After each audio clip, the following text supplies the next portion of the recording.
My name is Brenda, and I'm 33 years old. For the past 15 years, I've served my country in the military, working my way up through the ranks with dedication and sacrifice. Most people back home have no idea what I've accomplished, and honestly, I preferred it that way. The phone call came on a Tuesday morning while I was reviewing training reports at my base office. My younger brother Danny was getting married in 3 weeks, and Mom wanted me to come home for the wedding. I hadn't been back to Riverside Heights in over 2 years, always finding excuses to stay away during my leave periods. The truth was, going home felt complicated. My family never really understood my choice to join the military right after high school, and conversations always seemed to drift toward what they saw as my wasted potential. "You'll be there, won't you, Brenda?"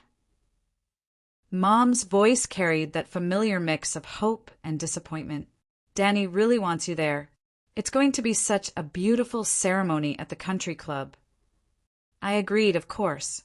Danny was my little brother, and despite everything, I loved him. I requested leave and booked my flight, deciding to arrive 3 days early to help with wedding preparations. What I didn't expect was to walk into a family that had apparently rewritten history while I was away. The moment I stepped through the front door of my childhood home, I felt the shift. Mom hugged me briefly, but her attention immediately returned to wedding planning. Dad barely looked up from his newspaper. My sister, Jessica, who was serving as maid of honor, glanced at me with what I can only describe as mild irritation. "Oh, good, you're here," Jessica said, not looking up from her phone. "Mom, should we put Brenda at the kids' table? I mean, she doesn't really know anyone anymore." I stood there in my civilian clothes, carrying my simple duffel bag, wondering if I'd walked into the wrong house. The walls were covered with family photos, but I noticed something strange. Most of the pictures from my high school graduation had been moved to less prominent spots, replaced by photos of Jessica's college graduation and Danny's various achievements. It was like my military service had been quietly erased from the family narrative. "Actually," I said, trying to keep my voice light, "I'd prefer to sit with the adults. I'm not exactly a kid anymore." Jessica rolled her eyes. "Whatever. Just don't wear anything too formal. We don't want you standing out." The next morning, I offered to help with wedding preparations, but every suggestion I made was dismissed. When I mentioned I could help coordinate the logistics, Mom waved me off. "Oh, honey, this requires real organizational skills. Why don't you just help Jessica with the gift bags?" I spent the morning stuffing small bags with mints and tiny picture frames while Jessica directed me like I was a hired worker. She kept making little comments about how nice it was that I could finally contribute something useful to the family. The barbs were subtle but constant, and I began to realize this wasn't just wedding stress. Something had fundamentally changed in how my family saw me. The breaking point came during the rehearsal dinner. I was seated at the very end of the table, next to Danny's college roommate's girlfriend, who didn't know anyone either. The conversation flowed around me like I wasn't there. When people asked about Danny's family, Jessica would point to various relatives and explain their accomplishments. When they got to me, she'd pause awkwardly and say, "Oh, that's just our sister Brenda. She's been traveling for work." Traveling for work. 15 years of military service, multiple deployments, countless sacrifices, and I was reduced to traveling for work, like I was some kind of failed sales representative who couldn't hold down a steady job. But I stayed quiet. I smiled and nodded and played along with their version of events. Part of me was curious to see how far they'd take this strange rewriting of my life. Another part of me was genuinely hurt, but determined not to show it. I'd faced enemy fire and life-threatening situations overseas. I could handle my family's discomfort with my career choices. The wedding morning arrived with chaos. The flowers were late, the photographer was running behind schedule, and the bride's family was in full panic mode. I watched from the sidelines as Jessica barked orders at everyone, including me. She had me running errands like a personal assistant, sending me to pick up forgotten items and fix small problems that kept arising. "Brenda, go make sure the car is ready for the bride," she commanded while touching up her makeup. "And check that the rice bags are properly tied. Some of them looked loose yesterday." I bit my tongue and did as I was told. This was Danny's day, and I wasn't going to ruin it by causing family drama.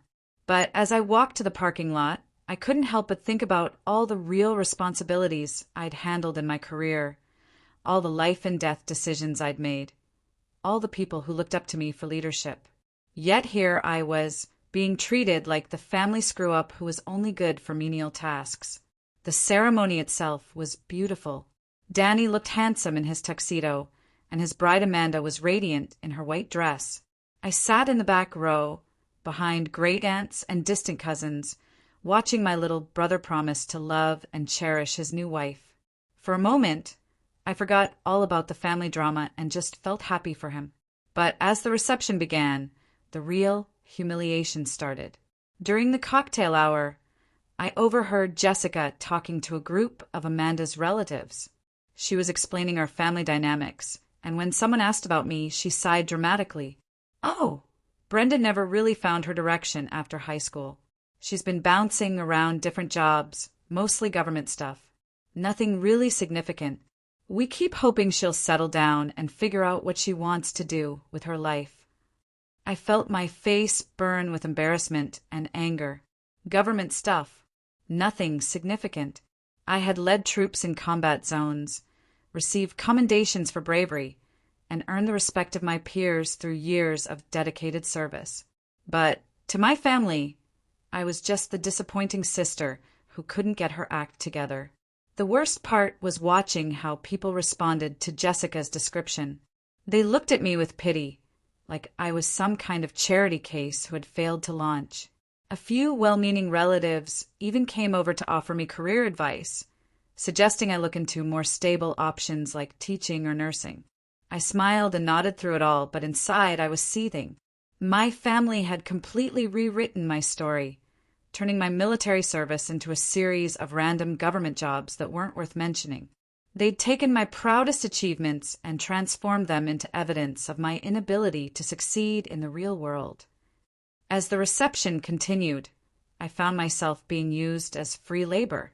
Jessica had me refilling water glasses, collecting empty plates, and even helping in the kitchen when the caterers got overwhelmed. I was essentially functioning as unpaid wedding staff, while my family treated me like an embarrassment they hoped people wouldn't notice. The final straw came during the family photos. The photographer was arranging everyone for the formal portraits, and I was initially placed in the back row with the other unmarried siblings. But as the photos progressed, I noticed I was being gradually moved further and further to the edges, until finally Jessica suggested I step out of a few shots so they could get some smaller family groupings. I stood to the side, watching my family pose for pictures that would hang in their homes for years to come, pictures that would tell the story of Danny's wedding day. And in that story, I was barely a footnote. I was the sister who was present, but not really part of the family success narrative they wanted to preserve. That's when I saw Amanda walking toward me, her wedding dress flowing behind her like a white river. She had a strange expression on her face, something between recognition and disbelief. She stopped directly in front of me, and I could see her eyes focusing on something about my posture, my bearing, the way I carried myself even in civilian clothes. "Excuse me," she said quietly, her voice carrying an odd formality that cut through the reception noise. "I need to ask you something important." The bride's question hung in the air like a loaded weapon. Amanda's eyes were studying my face with an intensity that made me uncomfortable.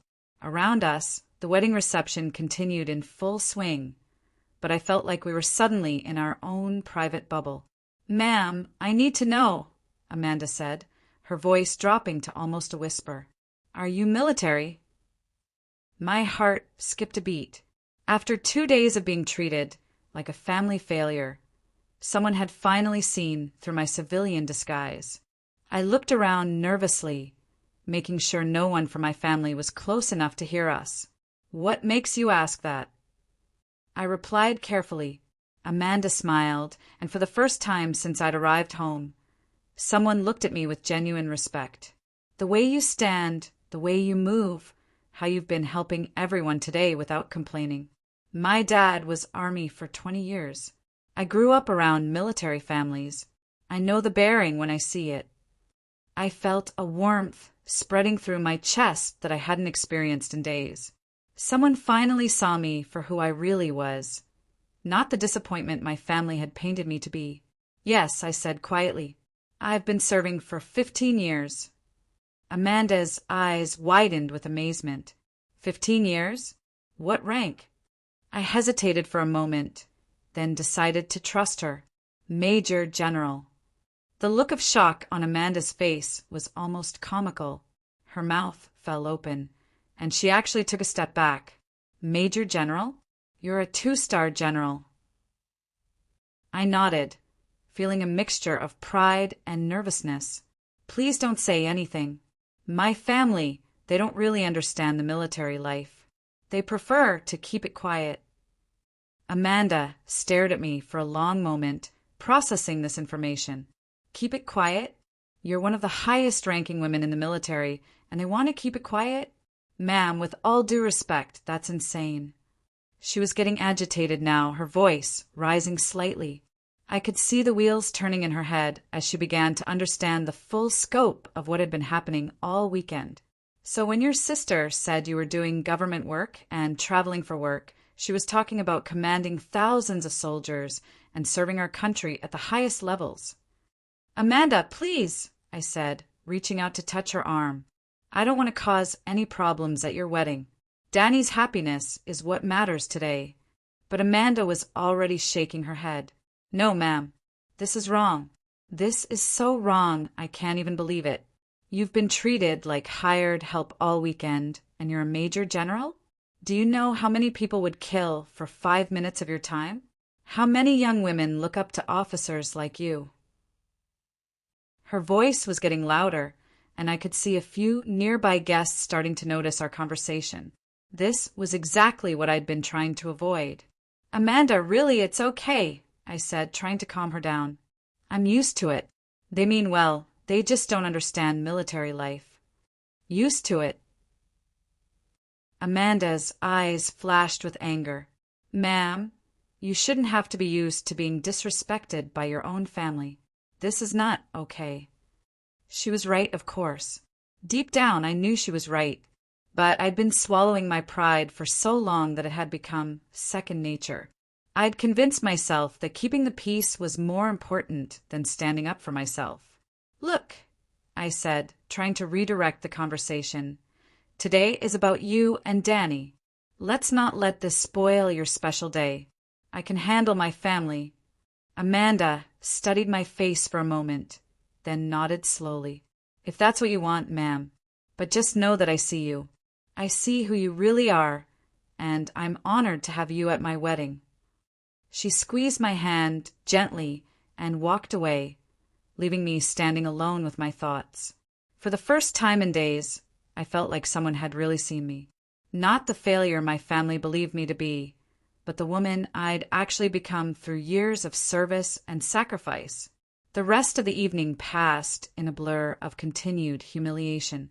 During the toasts, Jessica made a speech about how proud she was of Danny for being the successful one in the family, and how he was setting such a good example for all of us. The implication was clear. I was the family member who needed a good example to follow. Uncle Robert, who'd had a few too many drinks, cornered me during the dancing portion of the evening. Brenda, honey, when are you going to settle down and find a real job? You can't keep bouncing around forever. Danny's got his life together now. Maybe you should follow his lead. I smiled politely and excused myself, but each comment was like a small knife wound. These people had no idea what I'd accomplished, what I'd sacrificed, what I'd achieved. And my family seemed determined to keep it that way.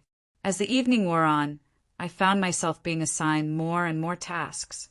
I was asked to help coordinate the cleanup, to make sure elderly relatives got to their cars safely, to collect wedding gifts and load them into cars. I was functioning as unpaid wedding staff while my family socialized with guests and basked in the glory of Danny's big day. The lowest point came when I overheard my cousin Michelle talking to her husband.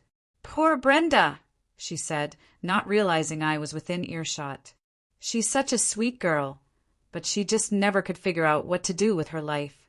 At least she's helpful at family events."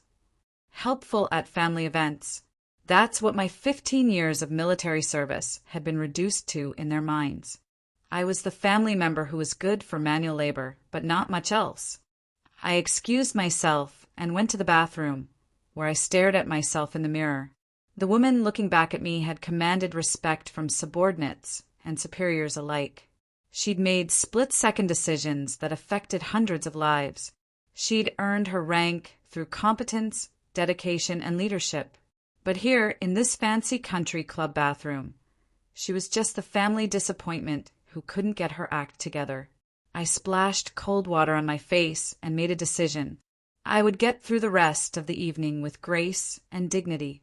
I would not let my family's small-mindedness diminish who I was or what I'd accomplished.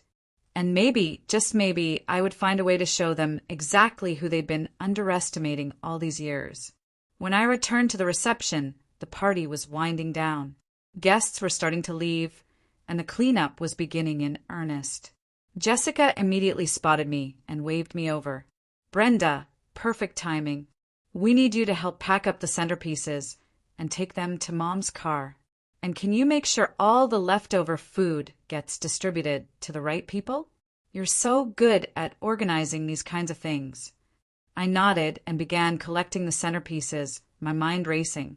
Amanda's words kept echoing in my head. "You shouldn't have to be used to being disrespected by your own family." She was right. I shouldn't have to be used to it. But more importantly, I didn't have to continue accepting it. As I worked, I noticed Amanda watching me from across the room. She was still in her wedding dress, but her expression was troubled. Every time she saw me being ordered around like hired help, I could see her getting more and more upset. She kept looking like she wanted to say something, but she was holding back out of respect for my wishes. The final straw came when Danny's new father-in-law approached me. He was a distinguished-looking man in his 60s, and he'd been watching the family dynamics all evening with growing concern. "Excuse me," he said politely. "You're Brenda, right? Danny's sister." I nodded, expecting another well-meaning lecture about finding direction in my life. "I wanted to thank you for all your help today. You've been working harder than anyone here, and I appreciate it. But I have to ask, what do you do for work? I've been trying to figure it out all evening, and your family seems oddly vague about it." Before I could answer, Jessica appeared at my elbow.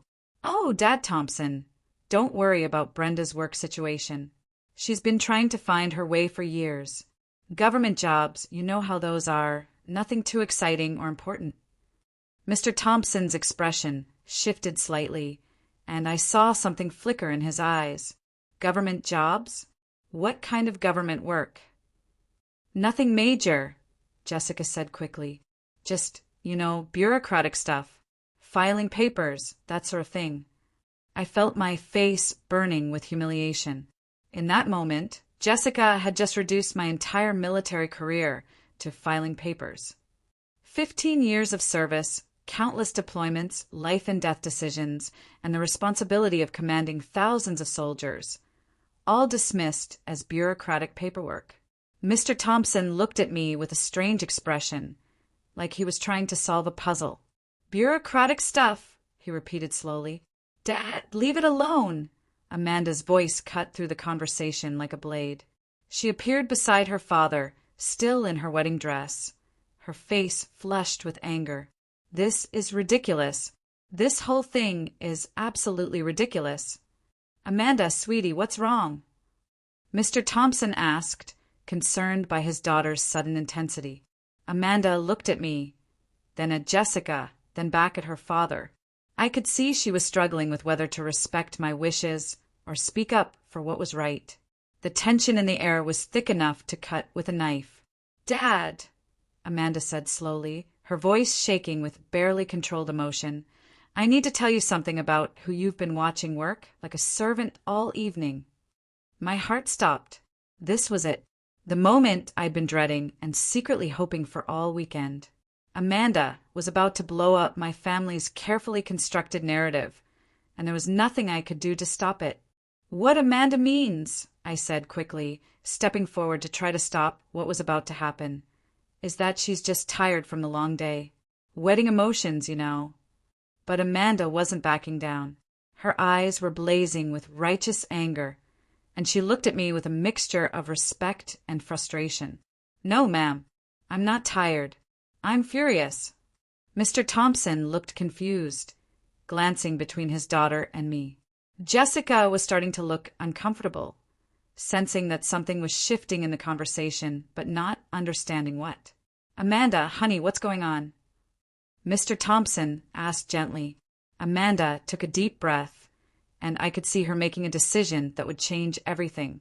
Dad, do you remember what you always taught me about respecting people who serve our country? Of course, Mr. Thompson nodded. Always show respect to those who sacrifice for our freedom. Why? Because, Amanda said, her voice growing stronger, you've been watching one of the highest-ranking women in the United States military get treated like hired help all evening, and nobody in her own family has bothered to mention it. The silence that followed was deafening. Mr. Thompson's face went through a series of expressions: confusion, disbelief, and then something that looked like dawning horror. What are you talking about? Jessica asked, her voice sharp with annoyance. Amanda, you're being dramatic. Brenda works for the government, but it's nothing like that. Nothing like that. Amanda turned to face Jessica, her wedding dress rustling with a sharp movement. Your sister is a major general in the United States Army. She's a 2-star general who commands thousands of soldiers. She spent 15 years serving our country, including multiple combat deployments. And you've had her collecting trash and serving drinks like she's the hired help. The words hit the small group like a bomb. Jessica's face went completely white, and her mouth opened and closed like a fish out of water.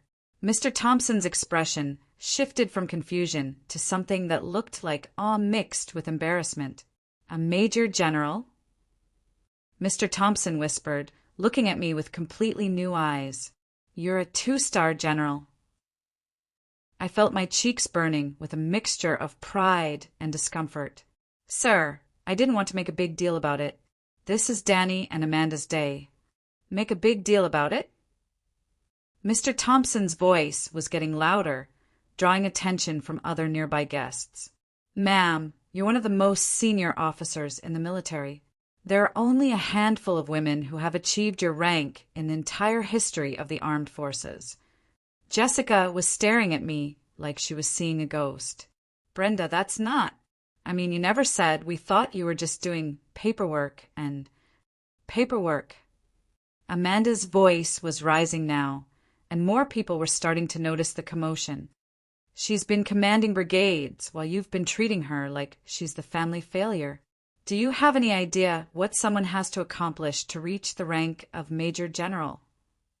Other guests were starting to drift over, drawn by the intensity of the conversation. I could see my parents across the room, looking confused and concerned by what appeared to be some kind of argument involving the bride. Amanda, please, I said quietly, you're going to cause a scene. Good, Amanda said firmly. Maybe it's time for a scene. Maybe it's time for everyone to know exactly who you are. Mr. Thompson was shaking his head in disbelief. Ma'am, I need to apologize.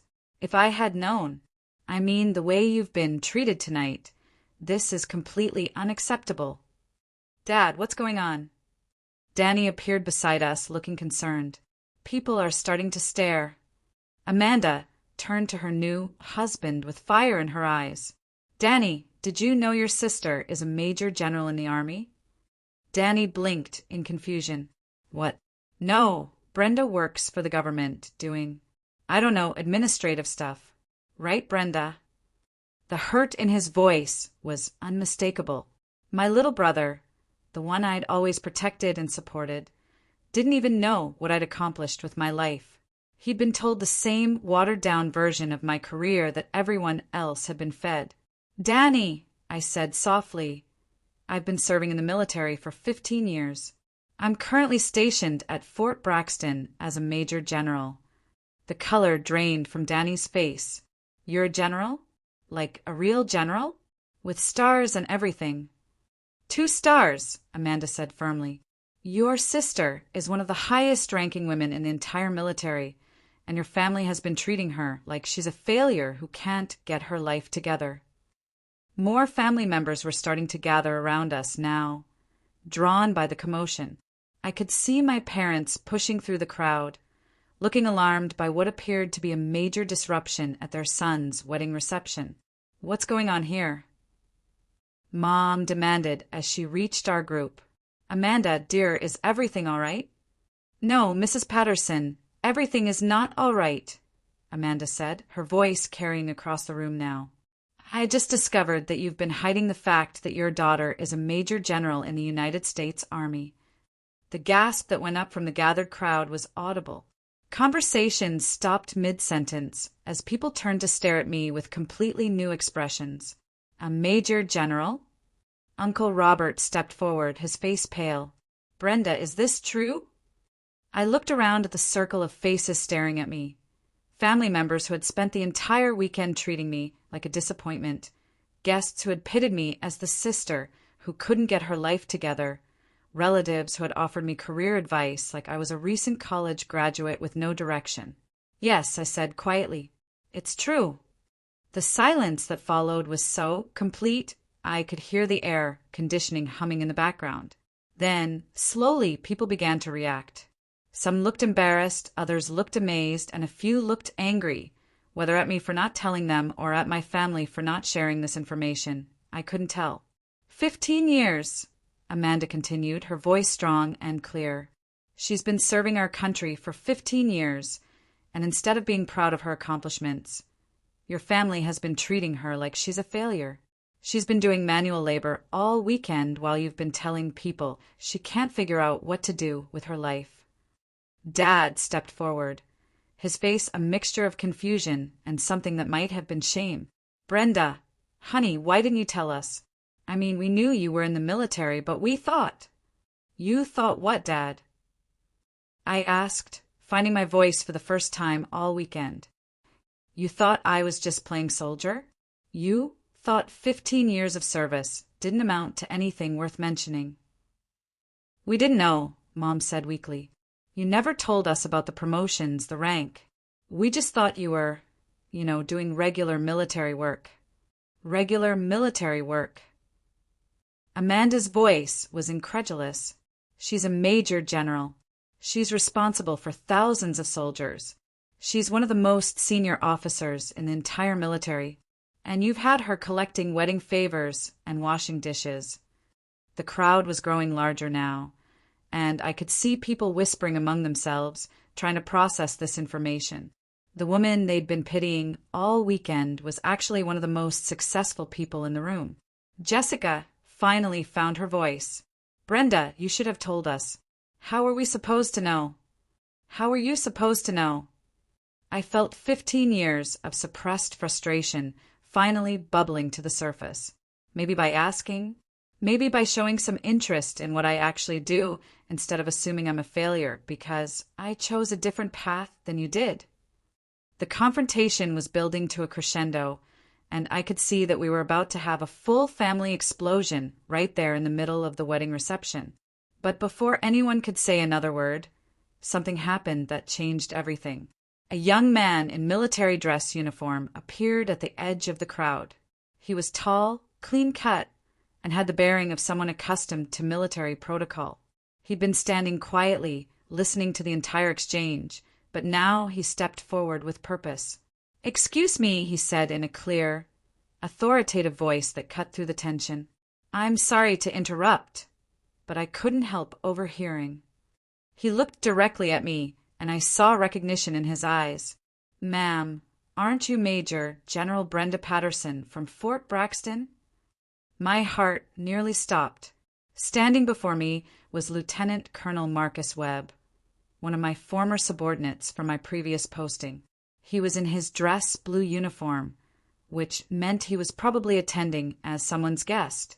The last thing I'd expected was to run into someone from my military life at Danny's wedding. "Lieutenant Colonel Webb," I said, my voice automatically taking on the tone of command that had become second nature over the years. "What are you doing here?" He smiled and snapped to attention before giving me a crisp salute. "Ma'am, I'm here as a guest of the Henderson family. My sister married into them last year." He maintained his salute, waiting for me to return it. The entire crowd fell silent, watching this exchange with fascination.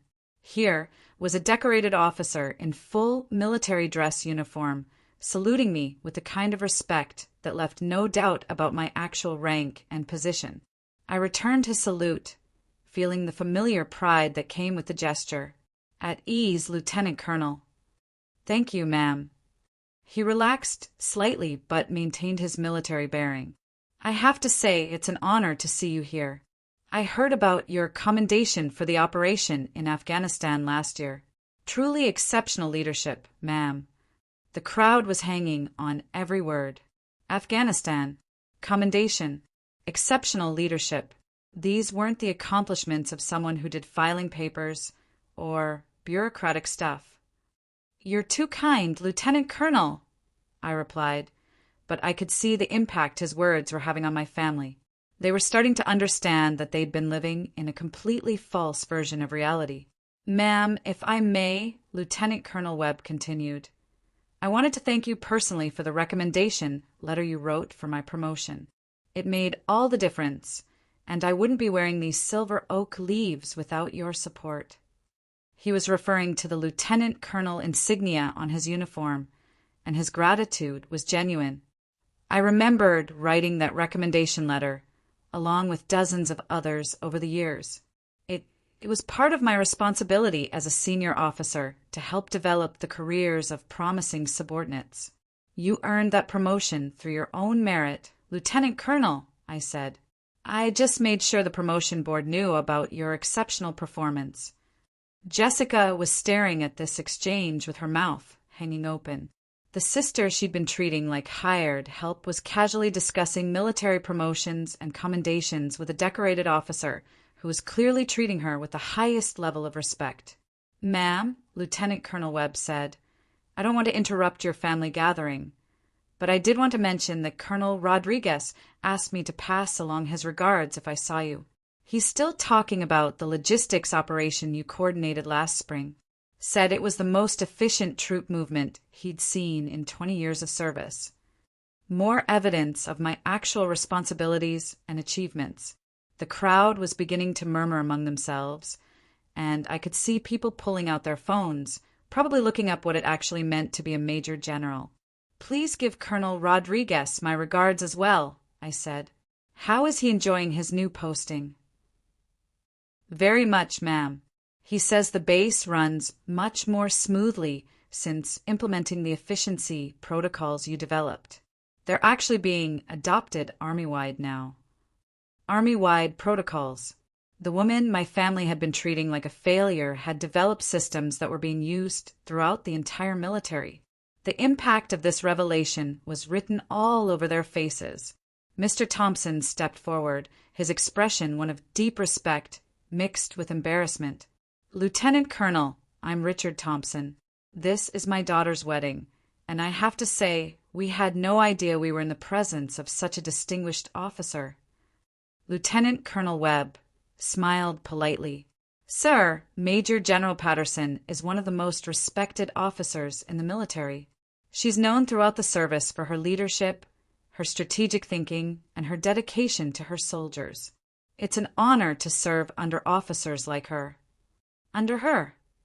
Danny's voice was small and confused. "You mean she's your boss?" "One of my commanding officers, yes, sir," Lieutenant Colonel Webb replied. "Major General Patterson oversees multiple bases and thousands of personnel. She's responsible for training, logistics, and operational readiness across a significant portion of the military." The silence that followed was deafening. My family was finally beginning to understand the scope of what they'd been dismissing as nothing significant. I wasn't just a soldier. I was a senior military leader with enormous responsibilities. Brenda, Mom's voice was barely a whisper. Why didn't you tell us? All these years we thought. You thought what, Mom? I asked, my voice steady but with an edge of pain. You thought I was wasting my life? You thought I couldn't handle a real job? You thought I was the family disappointment. We didn't know, Dad said weakly. You never talked about your work when you came home. I tried to, I said, the words coming out more forcefully than I'd intended. Every time I called, every time I visited, I tried to share what I was doing. But you changed the subject. You asked when I was going to get a real job, or settle down, or figure out what I wanted to do with my life. Lieutenant Colonel Webb was watching this family drama unfold with growing understanding. He'd clearly walked into something much bigger than a simple family reunion. Ma'am, he said, quietly, I should probably let you get back to your family time.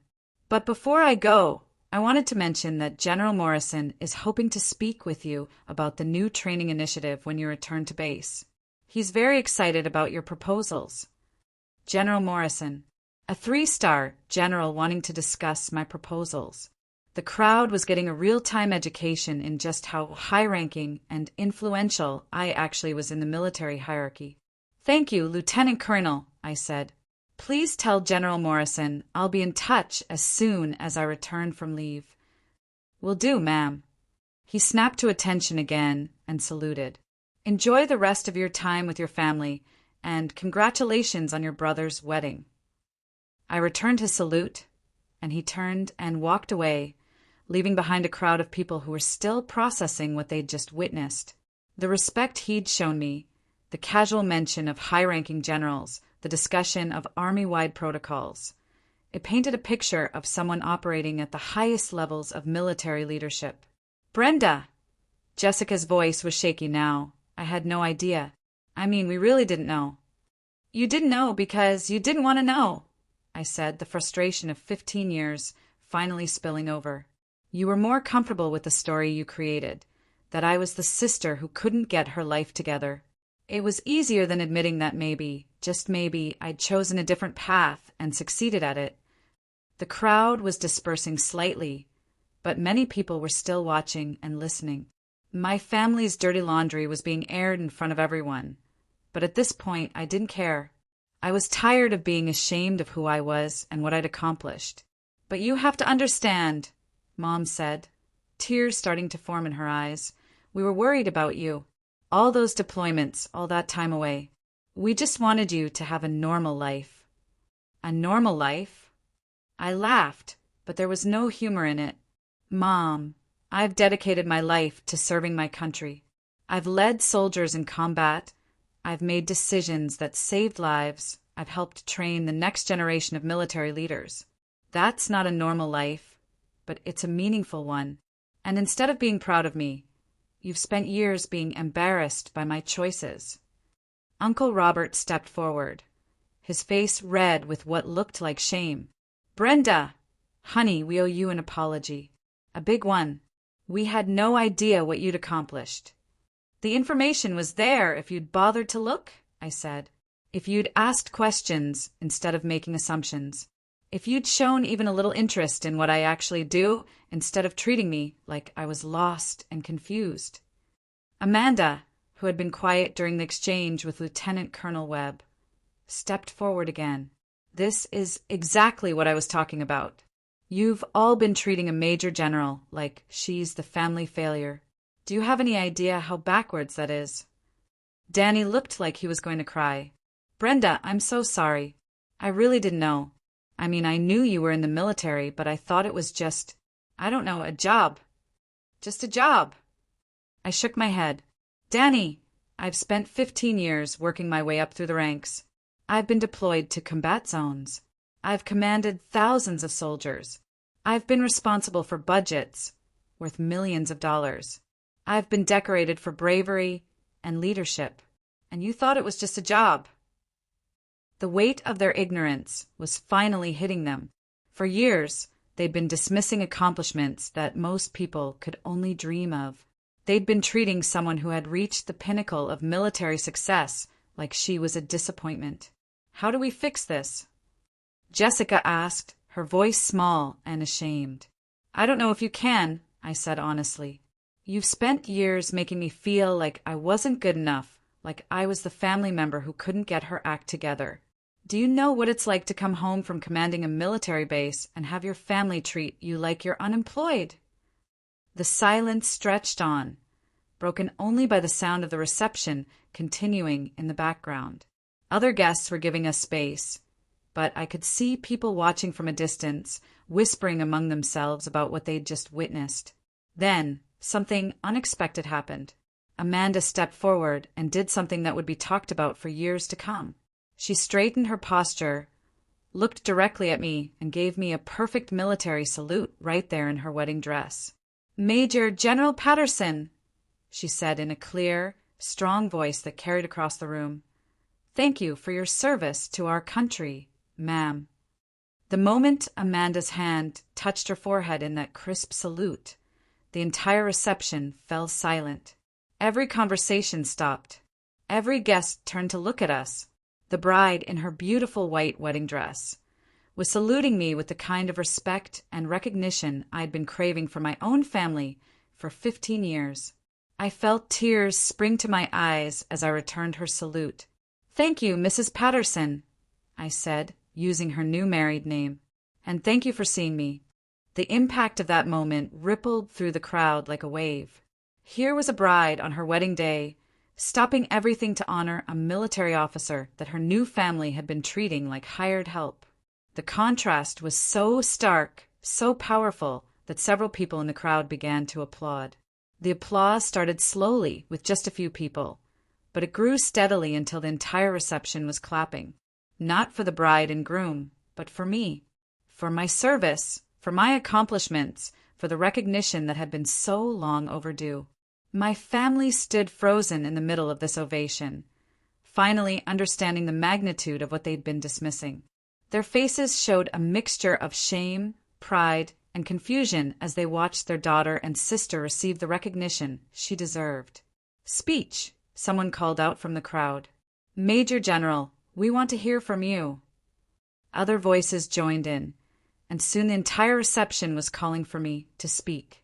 I looked around at all these faces. People who had pitted me just hours earlier were now looking at me with respect and admiration. I shook my head, trying to decline, but Amanda stepped forward. "Please, ma'am," she said quietly, "let them hear from you. Let them know who you really are." I looked at Danny, who nodded encouragingly despite the tears in his eyes. This was supposed to be his day, but he was willing to share it with me. Maybe there was hope for us, after all. I walked to the microphone that had been used for the wedding toasts earlier. The crowd quieted as I approached, and I could feel hundreds of eyes on me. For someone who had briefed generals and addressed troops, public speaking wasn't intimidating. But this was different. This was personal. "Good evening, everyone," I began, my voice carrying clearly through the sound system. "I want to thank you all for your kind applause. But I have to say, this is supposed to be Danny and Amanda's day, not mine." There was a murmur of disagreement from the crowd, but I continued. "However, since we're all here, I want to share something with you. 15 years ago, I made a decision that my family didn't understand. I chose to serve my country in the military instead of following a more traditional path. That decision led to some of the most challenging, rewarding, and meaningful years of my life. I could see my family listening intently, hearing me talk about my career for the first time in years. I've had the honor of leading soldiers in combat, of making decisions that protected American lives, of training the next generation of military leaders. I've been deployed to places most people can't pronounce, and I've worked with some of the bravest, most dedicated people you'll ever meet."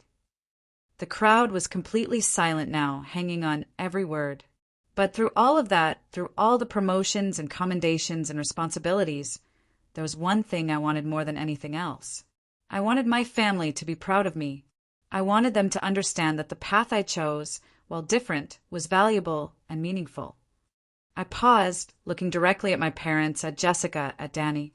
Today, for the first time in 15 years, I feel like that's finally happened.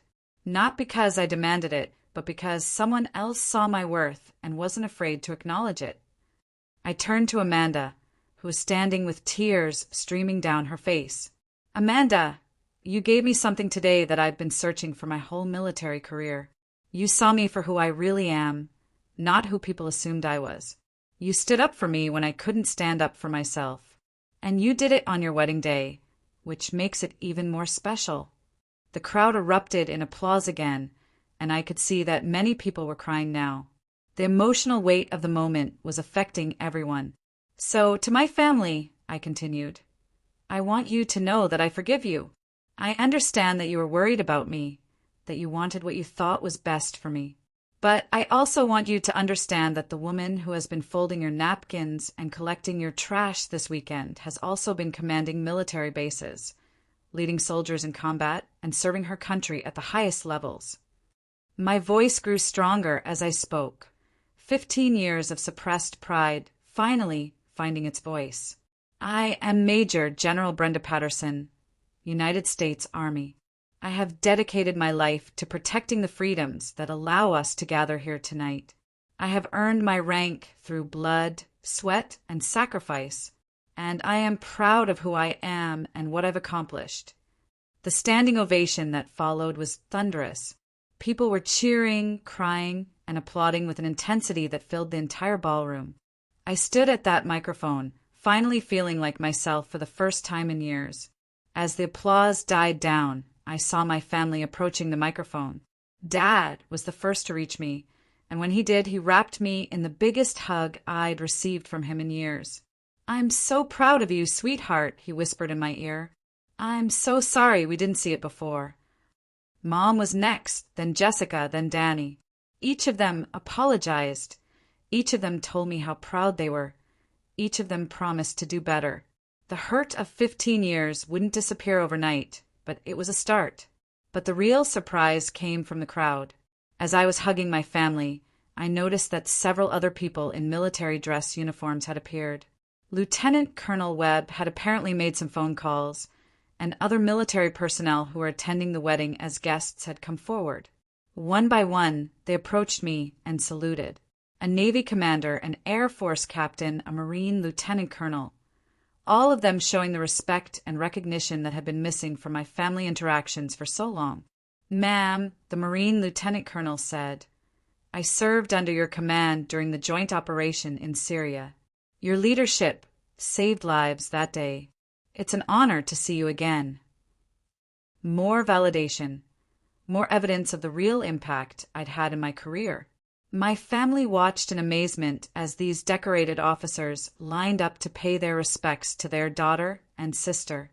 The evening continued with a completely different energy. People who had barely noticed me before were now seeking me out, wanting to hear stories about my military service. My family stayed close, as if they were afraid I might disappear again if they let me out of their sight. As the reception wound down and guests began to leave, many of them stopped to thank me for my service. Some shared stories of their own military family members. Others simply expressed their gratitude for what I'd done for the country.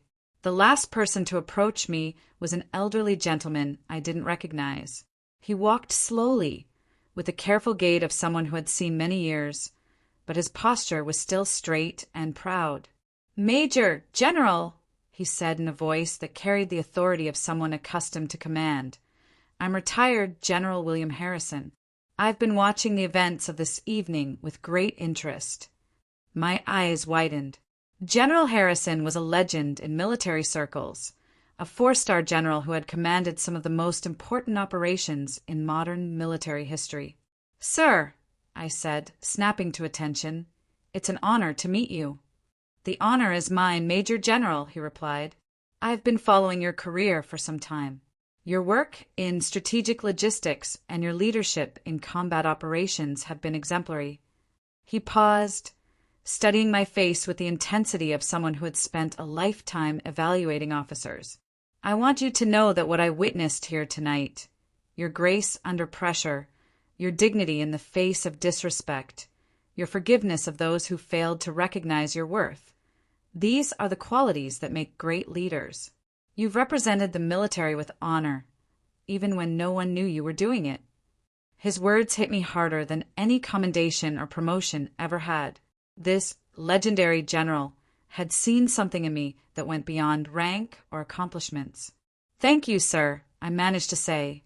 "That means more to me than you know." He smiled and extended his hand. "Keep up the excellent work, Major General. The country needs more leaders like you." As he walked away, I felt a sense of completion that I hadn't experienced in years. The validation I'd been seeking from my family was important, but the respect of my peers and the knowledge that I'd served with honor was what truly mattered. Amanda appeared beside me, still in her wedding dress, but now with a military pin that someone had given her attached to her bouquet. "Ma'am," she said with a smile, "I just want you to know that this has been the most meaningful wedding I could have imagined. Not because of the drama, but because I got to see real courage and grace in action." I hugged her tightly. "Thank you, Amanda, for everything. You gave me back my voice today." "You never lost it, ma'am," she replied. "You just needed the right moment to use it." As I looked around the reception hall, now mostly empty except for my family and a few lingering guests, I realized that this weekend had changed everything. Not just for me, but for all of us. My family would never again be able to dismiss my accomplishments or treat me like a failure. They'd seen the respect I commanded, the impact I'd had, the pride I deserved to feel. More importantly, I'd finally stood up for myself. I'd stopped hiding who I was and what I'd accomplished. I'd let my light shine, and it had illuminated not just my own worth, but the smallness of those who had tried to diminish me. The revenge wasn't the public humiliation of my family, though that had certainly occurred. The revenge was much sweeter than that. It was the reclaiming of my own story, the assertion of my own worth, and the refusal to accept anyone else's definition of success or failure.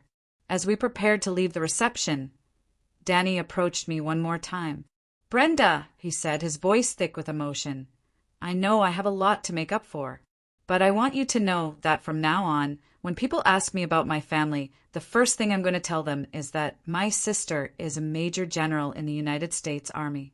I'm going to brag about you to everyone I meet." I smiled and hugged my little brother. "I'd like that, Danny. I'd like that very much." The drive home was quiet, but it was a different kind of quiet than the uncomfortable silence that had characterized the weekend. It was the quiet of people processing profound change, of a family learning to see each other with new eyes. I knew that the road ahead wouldn't be easy. 15 years of misunderstanding couldn't be erased in one evening. But tonight had been a beginning. Tonight, I had finally been seen for who I really was. And that, I realized, was the sweetest revenge of all.